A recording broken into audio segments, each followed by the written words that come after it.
SPG, striktong patnubay at gabay ng magulang ang kailangan. Maaaring may masiselang tema, lengguwahe, karahasan, sexual, horror o droga na hindi angkop sa mga bata.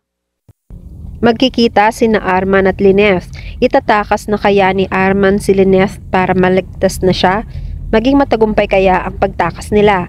Abot kamay na pangarap. Dinalaw ni Zoe si Moira. Napag-usapan nila ang pagsusungit ni RJ kay Moira. Kinamusta ni Moira ang love life ni Zoe, kung nagkabalikan ba sila ni Doc Luke o kung may nanliligaw ba sa kanya. Naisip ni Zoe ang mga pinagagawang panunuyo ni Dax sa kanya. Ikinuwento niya ito sa mami niya at naditiri siya. Nagulat si Moira na may halong pagkatuwa dahil magagamit niya si Dax para sa pabor niya. Nagtataka naman si Zoe kung ano kaya ang plano na naman ng mami niya. Mami, ano na naman ba ang plano mo?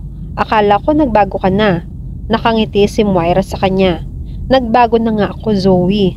Tingnan mo, kung nanliligaw siya sa'yo, ibig sabihin kakampi natin siya. Lahat ng ipag-utos mo sa kanya, susundin niya. Nakatingin si Zoe sa mami niya at hindi pa rin niya maintindihan. Mami, hindi ko pa rin maintindihan. Ano bang ibig mong sabihin? Sumagot si Moira. Zoe, kailangan niyang iatras ang pagtestigo sa akin.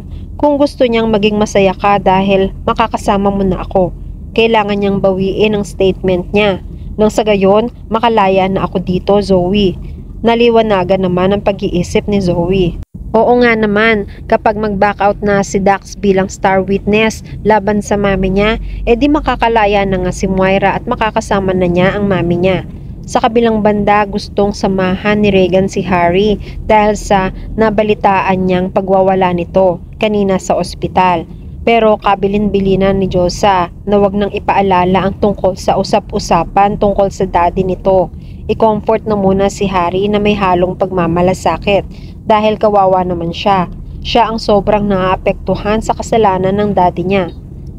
Ayaw magpasama ni Harry pero hinabol siya ni Regan para samahan sa pagkakalungkot nito. Tinawag ni Regan si Harry dahil iniiwan na siya nito. Huminto si Harry. Inaya ni Regan na magpalamig muna sila. Kung ano man ang nangyari, nangangako siya na hindi siya magsasalita tungkol dito. Makikinig lang siya. Nakarating nga sila sa cafeteria para magkape. Mahinahon na ng kaunti si Harry at nahimasmasan. Nakakonsensya siya dahil nasigawan niya ang mga tao kanina, lalo na si Annalyn. Naliwanagan siya sa mga sinabi ni Doc Enriquez kanina. Pinayuhan siya ni Regan. Alam mo, Harry, hintayin muna natin na sumipot ang daddy mo. Kailangan mong malaman ang totoo. Pero sa ngayon, naiintindihan ko ang pakiramdam ni Annalyn. Nanay niya ang kasama ng daddy mo. Alam mo naman kung gaano kamahal ni Annalyn si Tita Lynette, di ba? Kahit anong gagawin niya para lang maprotektahan si Tita Lynette. Kung ikaw ay apektado para sa daddy mo, mas higit na apektado si Annalyn sa nanay niya. Dahil wala tayong balita sa kanila. Hindi natin alam kung kamusta na ba sila. Natahimik si Harry. Dagdag pa ni Regan, mag-usap kayo ni Annalyn kapag mahinahon ka na. Naiiyak si Harry pero plano na niyang makipag-usap rin kay Annalyn. Sa kabilang banda, nakatulog si Carlos. Sinamantala naman ni Lynette ang pagkakataon na makatakas. Nabuksan niya ang pinto. Unti-unti siyang lumabas ng bahay. Tamang-tama pagpunta naman ni Arman sa bahay ni Carlos. Nagkasalubong sila. Sabi ni Arman, Ma'am ganda, saan po kayo pupunta? Nagulat naman si Lynette. Malakas kasi ang boses ni Arman na maaaring maging dahilan ng paggising ni Carlos. Natataranta siya. Arman, tulungan mo ako. Nagtataka si Arman. Bakit po? Nilooban po ba kayo? May ibang tao po ba sa loob? Kinakabahan na inamin ni Lynette kay Arman ang sitwasyon niya sa loob. Arman, makinig ka. Sinasaktan ako ni Carlos. Asawa niya ako pero sinasaktan niya ako. Kailangan kong makatakas dito. Tulungan mo ako. Hindi makapaniwala si Arman. Ma'am ganda, napaka-imposible naman po ng sinasabi niyo. Paano pong nangyari yun? Ang sweet niyo nga pong dalawa kanina. Sumagot si Lynette. Hindi yun totoo. Kailangan kong magpanggap para hindi niya ako saktan. Kailangan ko nang makalabas dito. Tulungan mo ako, bilis. Maya-maya pa, nagising na nga si Carlos. Hinahanap si Lynette. Sinilip niya muna sa kusina pero hindi niya makita si Lynette dito. Sinubukan niyang tawagin ang pangalan mula sa ibaba ng hagdan at naghihintay na sumagot si Lynette mula sa kwarto. Pero walang boses ni Lynette ang sumasagot. Unti-unti siyang lumabas ng bahay para hanapin si Lynette. Tinatawag niya ang pangalan nito hanggang sa narinig na ni Lynette ang pangalan niya. Alam niyang nagising na si Carlos at kailangan niya ulit magpanggap. Inabutan ni Carlos na magkausap sina Lynette at Arman.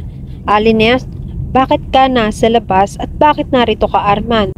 Nakatitig si Lynette kay Arman na nangungusap ang mga mata niyang huwag kang magsasalita tungkol sa pinag-usapan natin. Nahalata naman ito ni Arman. Nag-umpisa nang magsalita si Lynette. Carlos, wala. Bumalik lang si Arman dito kasi nagpadagdag lang siya ng bayad sa ginagawa niya. Sabay kuha niya ng pera sa bag niya. Nag-utos na rin ako sa kanya na tulungan ako maglinis sa bakuran. Saka ang daming kailangan itapon sa storage room. Nakatingin rin si Arman sa kanya na nakikiramdam kung totoo ba ang mga sinabi ni Lynette. Sumagot si Arman, opo boss doc.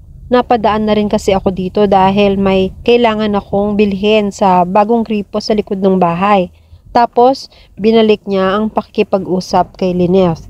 Hayaan niyo po Ma'am Ganda, tutulungan ko po kayo bukas maglinis ng bakuran. At ako na po ang bahala magtapon ng mga basura sa storage room. May ipag-uutos pa po ba kayong iba? Si Carlos na ang sumagot. Sige Arman, kontakin na lang kita kapag kailangan ka namin dito. Makakauwi ka na. Nagpaalam na rin si Arman na dala niya ang pag-iisip sa mga sinabi ni Lynette. Bumalik na rin si Lynette sa loob para hindi maghinala si Carlos. Sinabi niya, tara na Carlos sa loob. Dinala ko lang ang bag ko kasi andito yung wallet ko eh. Gusto mo na bang magpahinga? Nakatitig si Carlos at sinasakyan niya ang mga sinasabi ni Lynette. Sa kabilang banda, hindi matiis ni Harry na hindi kausapin si Annalyn dahil sa mga nangyari kanina. Pinuntahan niya si Annalyn. Nasa East Ridge pa rin sila. Annalyn, pasensya ka na sa inasal ko kanina. Nakainom din kasi ako. Hindi ko nakontrol ang emosyon ko.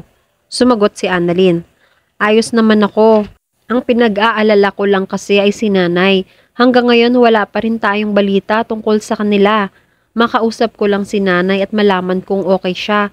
Mapapanatag na ako. Naiintindihan naman siya ni Harry. Maya-maya ay tumunog na nga ang cellphone ni Harry. Nagulat siya dahil number ito ng daddy niya. Napatingin siya kay Annalyn. Annalyn, si daddy tumatawag. Nanlaki ang mata ni Annalyn. Sagutin mo Harry. Sinagot ni Harry ang tawag.